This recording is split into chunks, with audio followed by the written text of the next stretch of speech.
नमस्कार, दिन भर की बड़ी खबरों में आपका स्वागत है। मैं हूं परवीन शेख।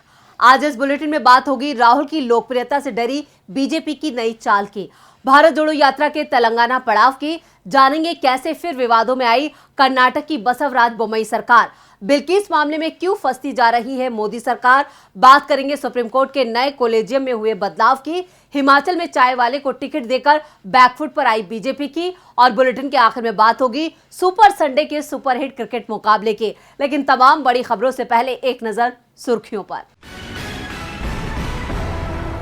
भारत जोड़ो यात्रा को लेकर बोले एनसीपी चीफ शरद पवार, समाज में सौहार्द के लिए जरूरी है ये यात्रा, महाराष्ट्र में पहुंचने पर यात्रा में शामिल होंगे शरद पवार।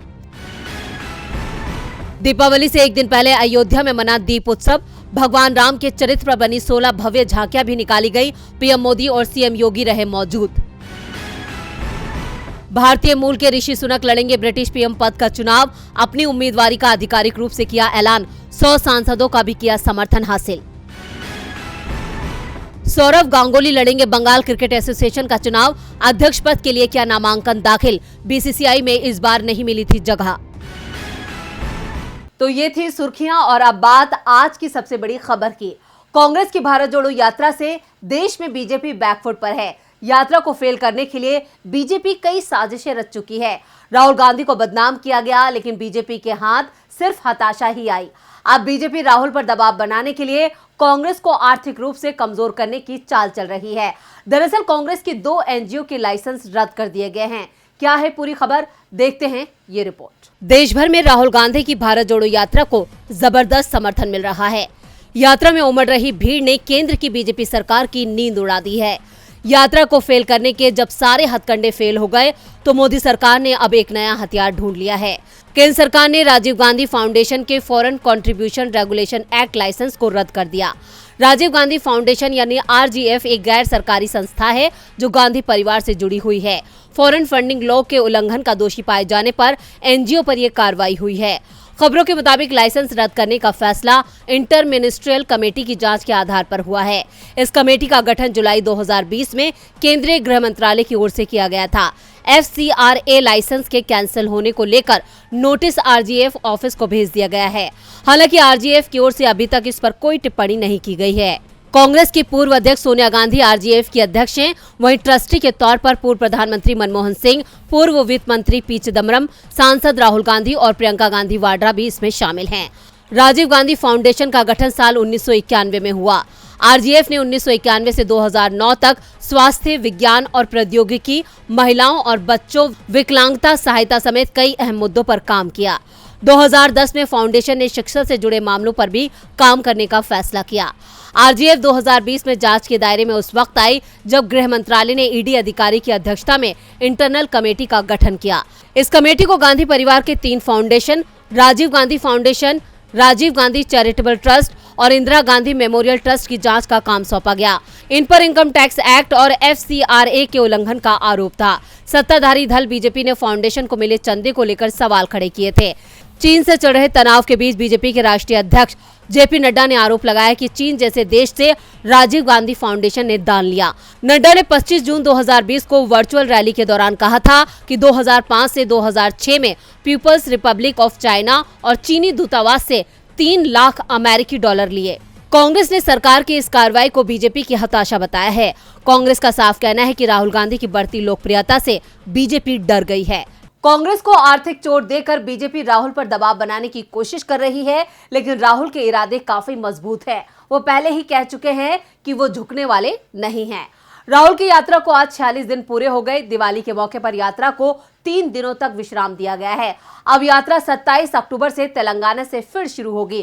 तेलंगाना में यात्रा 13 दिनों तक रहेगी। यात्रा को मिल रहे जन समर्थन पर प्रियंका ने कह दिया है कि मोदी का विकल्प तैयार है। राहुल गांधी की अगुवाई में कांग्रेस की भारत जोड़ो यात्रा का आज 46वां दिन है। राहुल गांधी ने आज कर्नाटक के रायचूर के यरमारस गांव से पदयात्रा की शुरुआत की। इस दौरान कई नेता और कार्यकर्ता मौजूद रहे। राहुल गांधी की ये यात्रा आज करीब 10 बजे तेलंगाना में प्रवेश कर गई थी। इस मौके पर तेलंगाना कांग्रेस के तमाम बड़े नेताओं कार्यकर्ताओं ने उनका स्वागत किया और पदयात्रा में शामिल हुए। ये पदयात्रा महबूबनगर के गुडबेलूर से होकर गुजरेगी। यात्रा की जानकारी देते हुए कांग्रेस महासचिव जयराम रमेश ने लिखा, भारत जोड़ो यात्रा की 46वीं सुबह कर्नाटक के रायचूर को तेलंगाना के महबूब नगर से जोड़ने वाले कृष्णा पुल पर चलना रोमांचकारी था। क्योंकि हमने सुबह 6 बजे यात्रा शुरू की थी, इसलिए हमें 13 किलोमीटर की पैदल दूरी का एहसास नहीं हुआ। मेरे साथ कन्हैया कुमार और अजय कुमार लल्लू भी साथ चले। आज की यात्रा का वीडियो ट्वीट करते हुए कांग्रेस की राष्ट्रीय महासचिव प्रियंका गांधी ने लिखा कि तमिलनाडु, केरल, आंध्र प्रदेश, कर्नाटक में भारत जोड़ो यात्रा के दौरान उमड़े जनसैलाब ने दिखा दिया कि भारत जोड़ो यात्रा का जत्था दिन पर दिन विशाल होता जा रहा है। जनता के इस अपार समर्थन से साफ है कि भारत जोड़ो यात्रा के आह्वान व उन्नति के संकल्प को जनता बदलाव के विकल्प के रूप में देख रही है। प्रियंका के इस ट्वीट से साफ है कि यात्रा ने कांग्रेस को बीजेपी के सामने एक बड़े विकल्प के रूप में पेश कर दिया है। राहुल के नए तेवरों से बीजेपी पहले ही काफी डरी हुई है। आपको बता दें कि दिवाली के मौके पर यात्रा 24 से 26 अक्टूबर तक विश्राम पर रहेगी। यात्रा की शुरुआत 27 अक्टूबर को तेलंगाना से होगी। इस जानकारी को साझा करते हुए जयराम रमेश ने ट्वीट किया, आज सुबह 10 बजे से दीपावली पर बड़ी संख्या में भारत यात्री घर जा चुके हैं। राहुल गांधी 26 अक्टूबर को खड़गे जी के AICC समारोह में शिरकत करेंगे।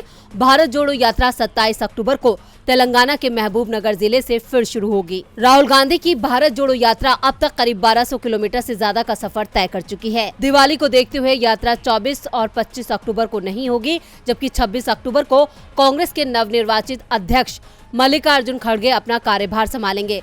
इस मौके पर पार्टी मुख्यालय पर खास समारोह का आयोजन किया गया है। भारत जोड़ो यात्रा हर रोज नए रिकॉर्ड बना रही है और देश को जोड़ रही है। यात्रा में मां, बहनों और बेटियों को भी सम्मान और प्यार मिल रहा है। लेकिन मोदी सरकार सार्वजनिक मंच से जरूर ऐलान करती है कि वो बेटियों के विकास के लिए काम कर रही है, लेकिन जब देश की कोई बेटी बीजेपी के मंत्री से मदद मांगने जाती है तो उस बेटी के गाल पर थप्पड़ जड़ दिया जाता है। और ये कारनामा किया है कर्नाटक सरकार के एक मंत्री ने। कर्नाटक में अगले साल 2023 में विधानसभा के चुनाव हैं।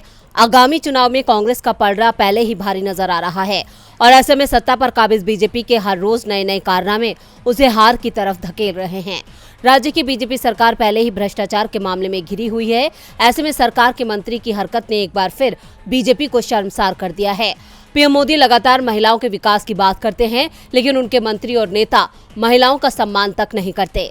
कांग्रेस सांसद राहुल गांधी कई बार महिलाओं के मुद्दे को लेकर मोदी सरकार को घेर चुके हैं। ऐसे में अब कांग्रेस के हाथ एक और बड़ा मुद्दा लग गया है। कर्नाटक की बसवराज बोम्मई सरकार पहले ही विपक्षी दलों के निशाने पर है। इस बार बोम्मई सरकार में मंत्री वी सोमन्ना के कारनामे ने सरकार को शर्मसार कर दिया है। खबरों के मुताबिक अपनी समस्या लेकर पहुंची एक महिला को मंत्री जी ने थप्पड़ मार दिया। खबरों के अनुसार घटना शनिवार शाम को कर्नाटक के चामराजनगर जिले के गुंडलुपेट की है। जानकारी के अनुसार जमीन के मालिकाना हक के लिए एक महिला मंत्री वी सोमन्ना के पास अपनी फरियाद लेकर पहुंची थी। इस बीच किसी बात को लेकर मंत्री जी का मूड बिगड़ गया और उन्होंने महिला को थप्पड़ रसीद कर दिया। घटना के बाद कुछ देर के लिए मौके पर मौजूद लोग असहज हो गए। महिला भी झेप गई, लेकिन वो मंत्री जी से अपनी समस्या के निदान की फरियाद लगाती रही। दूसरी ओर मंत्री जी का चेहरा गुस्से से तमतमाया हुआ था। हालांकि थप्पड़ मारने के पीछे की वजह अब तक सामने नहीं आ पाई है। कर्नाटक में कांग्रेस लगातार सीएम बसवराज बोम्मई और बीजेपी के खिलाफ हल्ला बोल कर रही है। वहीं अब पे सीएम के बाद कांग्रेस की राज्य इकाई ने अब से सीएम अभियान भी शुरू कर दिया है। कर्नाटक कांग्रेस ने बुधवार को बीजेपी सरकार को टारगेट करते हुए से सीएम QR कोड के तहत SayCM.com वेबसाइट को लॉन्च किया था। इस पर 2018 में हुए चुनाव के दौरान सत्ताधारी पार्टी के किए गए अधूरे वादों को लेकर निशाना साधा गया है। अब मंत्री के महिला पर हाथ उठाने को लेकर बीजेपी के खिलाफ कांग्रेस मोर्चा खोल सकती है, जिससे बीजेपी की मुश्किलें बढ़ना तय है। लगता है विवादों से बीजेपी का चोली दामन का साथ हो गया है। फिलहाल कर्नाटक में तो ऐसा ही लग रहा है।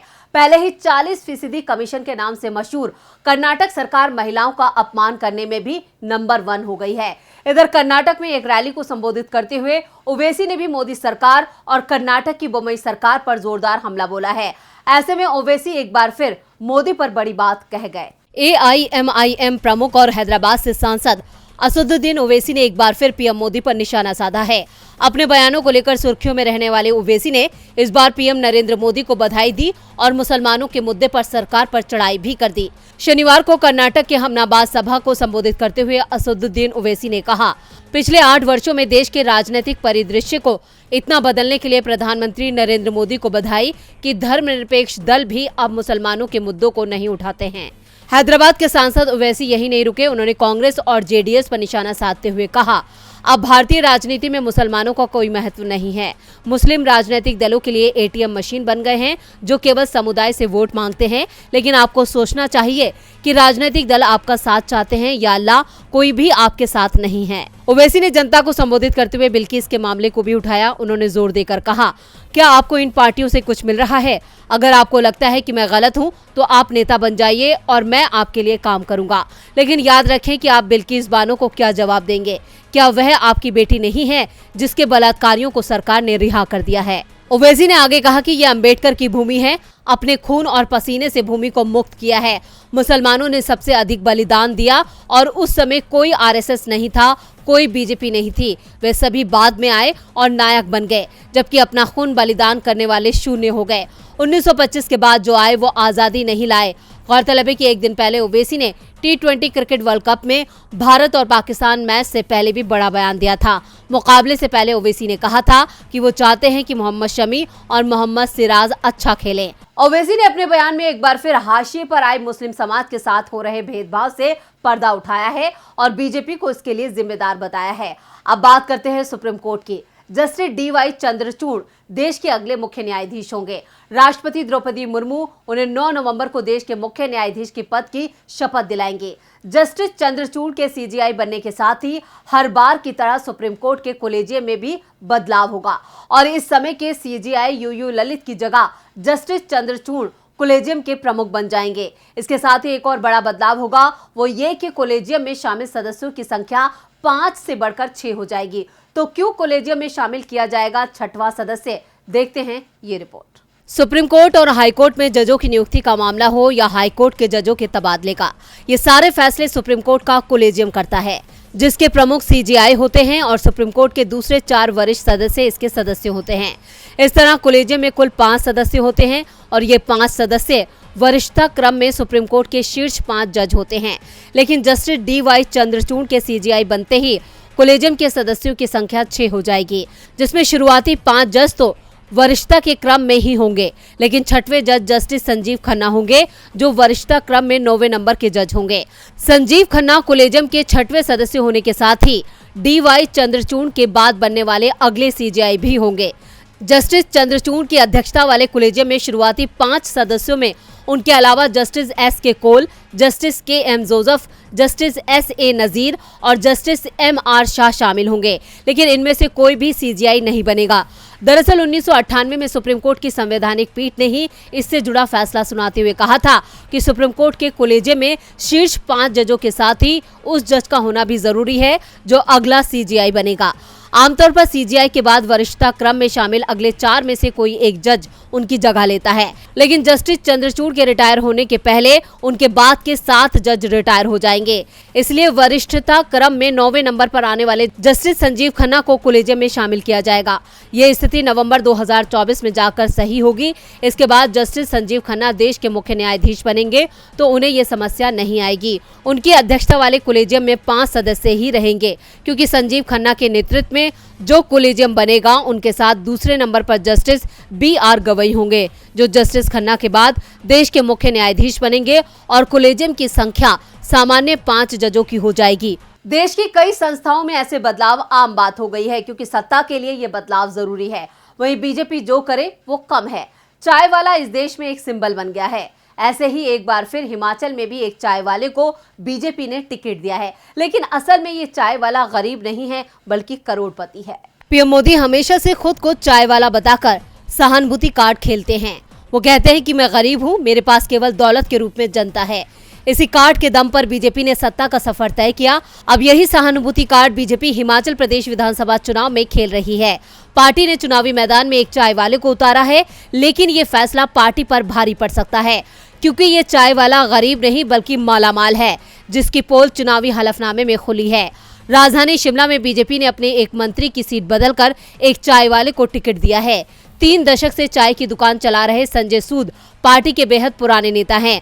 कभी बेहद संघर्ष के दौर से गुजरे सूद अब करोड़पति हैं। नामांकन के दौरान दिए गए हलफनामे के मुताबिक सूद और उनकी पत्नी के नाम पर कुल 2 करोड़ 70 लाख की चल अचल संपत्ति है। संजय सूद के पास 1 करोड़ 45 लाख की अचल और 54 लाख की चल संपत्ति है। उनकी पत्नी सुनीता के पास 46 लाख की चल और 25 लाख की अचल संपत्ति है। संजय बीजेपी के करीबी नेताओं में से एक माने जाते हैं। फिलहाल वो शिमला बस स्टैंड में 1991 से चाय की दुकान चला रहे हैं, साथ में अखबार भी बेचते रहे हैं। उन्होंने कहा कि मैंने धीरे धीरे पैसा जमा किया है, बचत के पैसों से कुछ प्रॉपर्टी खरीदी जिनकी कीमत अब बढ़ गई है। अब बीजेपी के नेता तो अपनी संपत्ति पर नाज कर रहे हैं, लेकिन सियासत में जितनी दौलत उतनी आफत होती है। अब बीजेपी के लिए भी चाय वाले उम्मीदवार की संपत्ति परेशानी का सबब बनती जा रही है, जिसका फायदा विरोधियों को हो सकता है। और बुलेटिन के आखिर में बात सुपर संडे के सुपर हिट क्रिकेट मुकाबले की। आज T20 वर्ल्ड कप में पाकिस्तान और टीम इंडिया आमने सामने थे। दोनों टीमों के बीच रोमांचक मुकाबला हुआ।